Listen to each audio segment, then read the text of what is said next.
What's going on, guys? Welcome back to the Spot Chasers channel. We are sitting out in the garage. It's cold, getting ready for this big ice storm everybody's talking about to come through down here in northeast Georgia. But I thought I'd bring y'all a couple of the baits that we've really been catching them on the last month and a half, and all the way to like Christmas time and on. So we're gonna get into that. Before I get into that, please like and subscribe to the channel. It helps me out a lot, and let's get into it. All right, guys, the first bait, you know how this works. We're gonna go top of the water column all the way down to the bottom. So the first bait we're gonna do, we're gonna start with the jerk baits. I've been throwing 2 jerk baits. Sunny days and some hotter days when they're up high. I've played around with a mega bass. I love throwing a mega bass, don't get me wrong. But for me recently, the Berkeley Stunners and the regular size and the +1 have been getting it done. This is the regular size, just throwing it up them fish on hot days or sunny warm fronts when they're up high cruising, catching some stripers on it, catching some big spots. And then on them days that they just, you know, they're just kind of sitting down just a little bit deeper, I'm throwing the +1 on them in that greenback. Man, that greenback's a dangerous color around here on these herring lakes. Been throwing it a lot as well. So, all right, this next bait is everybody's favorite. It's a wintertime killer. I don't care where you're at, Tennessee, Georgia, Florida, you know about this one. It's the Alabama rig. We've been throwing the 5-wire A-rig with 5 hooks, because Georgia, you can have 5 hooks. And honestly, man, this bait, as some of you will see, I have a Florida video coming out. We caught some on it in Florida, but throwing a 1/8 ounce head on it, 3.8 Kytex Tennessee shad on the back with a big 4.2, I think 4.3 as the middle one, pretty much. So yeah, put a lot of fish in the boat, throwing it out there on striper schools on bait ball. Anytime you get around bait ball in the wintertime, you can't go wrong with throwing the A-rig. So I'm throwing it on an 8-foot extra heavy rod. That way I can really, it's got a lot of backbone, you know, a lot of swinging power. So that's what we've been throwing a lot on them schools where they're eating bait ball and just running through them, is the A-rig. All right, y'all, this next bait, everybody knows it, everybody loves it, the Demiki with a Sakamata shad on the back. We've been throwing the 4.5 Sakamata this the last month, and the main color, man, for me has been the Reservoir shad, the blue and the gold belly.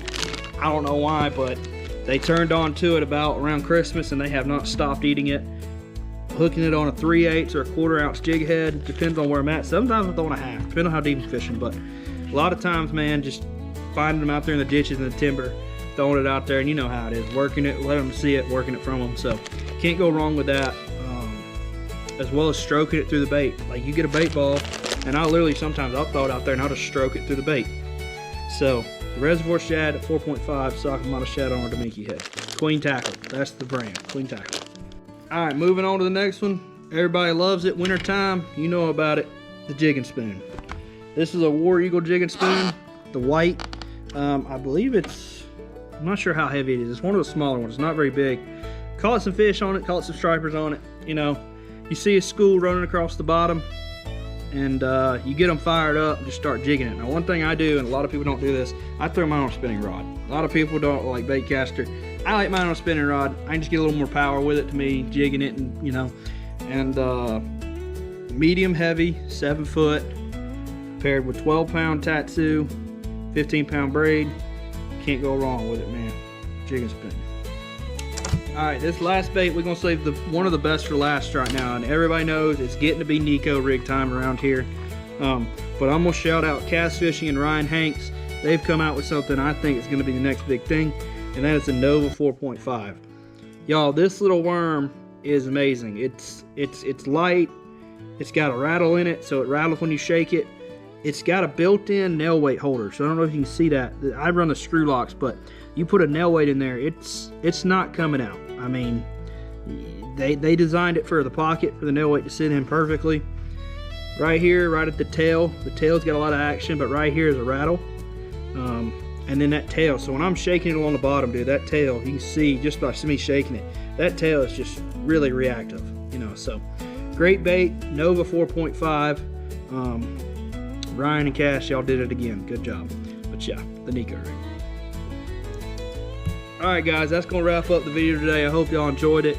All these baits that I've just presented, you can go get them at Big and Outdoors in Hartwell. They are there. Go see Joe and Mark up there. They will hook you up with everything from the Nova worms all the way to the queen tackle and the Sakamata shads. Sakamata shads are a big thing here around Hartwell. So thank y'all for watching. Please like and subscribe to the channel again, as it helps me a lot. If you want to go on a trip, I got days in February and March open. March is going to be phenomenal again this year. Spotted bass are going to be pushing, largemouth, stripers. So give me a call and let's get on the water. Thank y'all for watching.